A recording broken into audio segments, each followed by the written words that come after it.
Good morning class 11। आज हम नया चैप्टर स्टार्ट करेंगे, सेकेंड चैप्टर। उसका नाम है संबंध एवं फलन।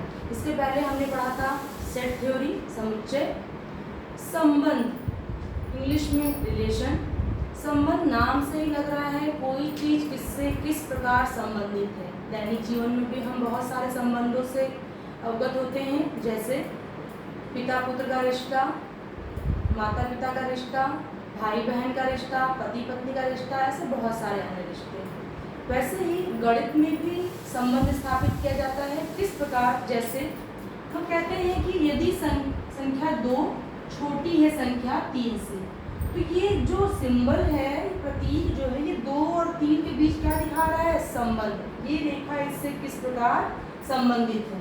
जैसे मैंने कहा एक रेखा L1 समानांतर है रेखा L2 के। ये चिन्ह क्या प्रदर्शित कर रहा है? दोनों रेखाएं एक दूसरे से किस प्रकार संबंधित है। कैसे संबंधित है? दोनों रेखाएं एक दूसरे के समानांतर हैं। ऐसे ही बहुत सारे रिश्ते, बहुत सारे संबंध आप गणित में भी पढ़ते हैं। फिर हम अब समझें कि संबंध कहते किसे हैं।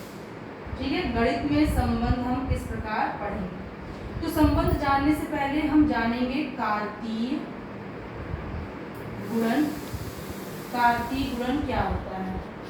कार्तीय गुणन, एक सेट यदि हमारे पास A है और दूसरा एक सेट B है, मान लीजिए 1, 2, 3 और B में है हमारा A, B। ठीक, कार्तीय गुणन को निरूपित करते हैं A क्रॉस B से। ठीक है, ये क्रॉस मल्टीप्लाई नहीं करना है, इन दोनों, इस A क्रॉस B भी A क्रॉस B एक कार्तीय गुणन है, ये भी एक समुच्चय ही होगा। अब बात आती है कि A क्रॉस B में एलिमेंट किस टाइप के होंगे? वो होंगे कुछ A, B टाइप के। अभी बताती हूँ A, B क्या है। सच दैट किस प्रकार होंगे A, B?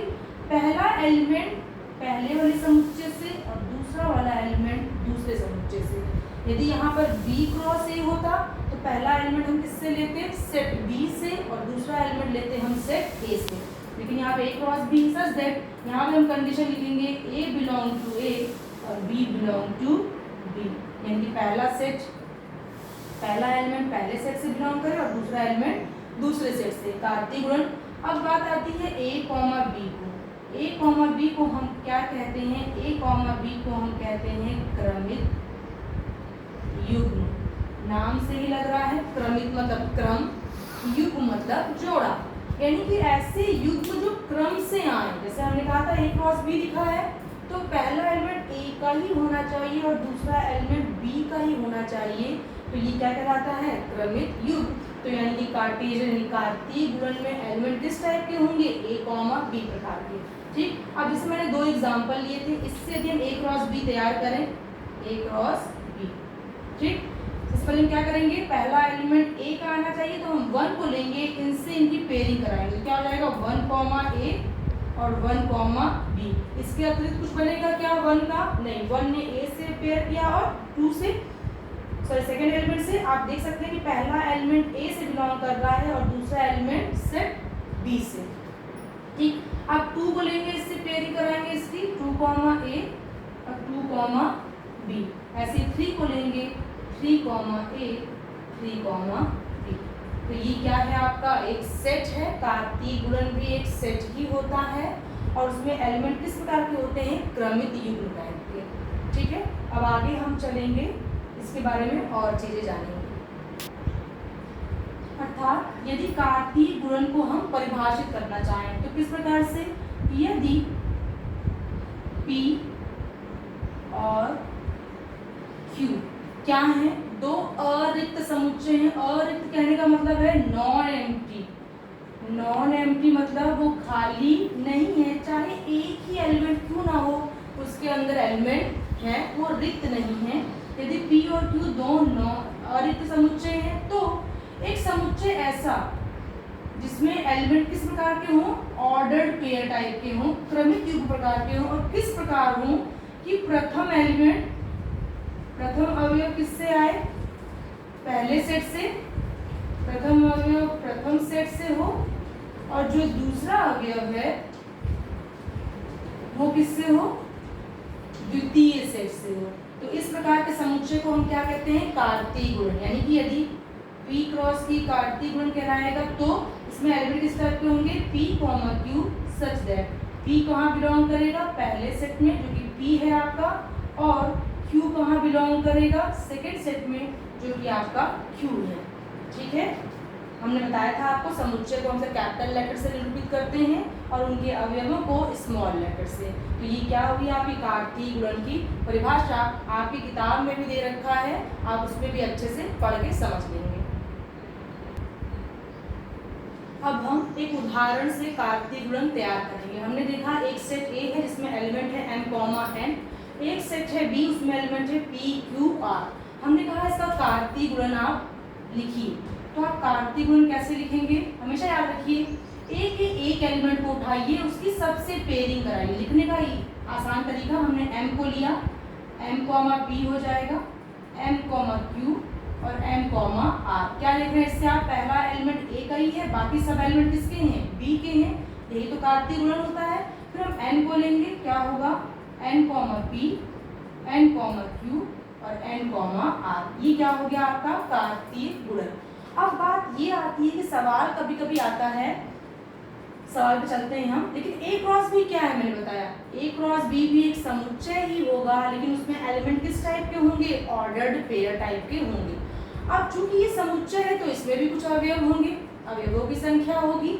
जैसे हम ए को देखें, कितने अवयव हैं, 2 अवयव हैं, और ये किस प्रकार का समुच्चय है, परिमित मैंने बताया था, जिसकी संख्या निश्चित होती है। इसमें नंबर ऑफ एलिमेंट्स कितने हैं, 2। बी में नंबर ऑफ एलिमेंट्स कितने हैं, 3। यानी अगर मैं लिखूं Na, यानी कि number of elements in A, Na यही दिखाता है, तो ये 2 है। और Nb अगर मैं पूछूं आपसे तो वो कितना है, 3। यानी कि Na में, ए में 2 एलिमेंट है और बी में 3 एलिमेंट है। तो यानी कि अगर मैंने पूछा कि ए क्रॉस बी यानी कि कार्तीय गुणन में कितने एलिमेंट होंगे, तो वो आता है Na गुणित Nb। यानी कि ए में कितने एलिमेंट है और बी में कितने एलिमेंट है, तो 2 गुणित 3 बराबर कितना आया आपका, 6। और आप देख लीजिए बस कितने अवयव हैं, 1, 2, 3, 4, 5, 6। यानी कि ए क्रॉस बी में कितने एलिमेंट आए, 6। यानी कि जिन 2 सेट का कार्तीय गुणन ज्ञात करना है उनके एलिमेंट्स का संख्या का मल्टीप्लाई कर देंगे, गुणा कर देंगे, जो संख्या आएगी वो क्या निरूपित करेगी, कार्तीय गुणन के अवयवों की संख्या। ठीक है, ऑर्डर्ड पेयर में, क्रमित युग्म में एक चीज आप और जान लीजिए, यदि 2 क्रमित युग्म आपस में क्या हैं, बराबर हैं, तो पहला एलिमेंट पहले के बराबर होगा और सेकंड वाला एलिमेंट सेकंड के बराबर होगा। यानी कि हमने कहा कि यदि ये 2 क्रमित युग्म समान हैं तो x एंड y का मान ज्ञात कीजिए। मान क्या होगा, तो हम क्या करेंगे, पहला एलिमेंट पहले के बराबर होगा, मैंने बताया आपको, तो x - 1 किसके बराबर होगा, 1 के। तो x बराबर कितना आ जाएगा, ये 1 उधर प्लस में जाएगा, तो x की वैल्यू कितनी आ गई, 2। और ये क्या है आपका, y + 2 किसके बराबर होगा, 4 के बराबर होगा। तो y = कितना आ जाएगा, 4 - 2 = 2। तो y की वैल्यू कितनी आ गई, 2। यानी कि x की वैल्यू 2 आएगी और y की वैल्यू भी क्या आएगी, 2 आएगी। यानी कि 2 ऑर्डर्ड पेयर यदि आपस में बराबर हैं तो उनके करस्पॉन्डिंग एलिमेंट्स, मतलब जो फर्स्ट एलिमेंट फर्स्ट के बराबर और सेकंड एलिमेंट सेकंड के बराबर होगा। इससे आप x y के मान ज्ञात कर सकते हैं। ये हुआ आपका कार्टेशियन प्रोडक्ट कार्तीय गुणन के बारे में। इस पे बेस्ड जितनी भी सवालें मैंने बताई, उदाहरण बताया, उस पे बेस्ड आपकी एक्सरसाइज 2.1 है, उसको आप लगाएंगे। जो क्वेश्चन समझ में नहीं आएगा आप उसे पूछ लेंगे। Thank you class.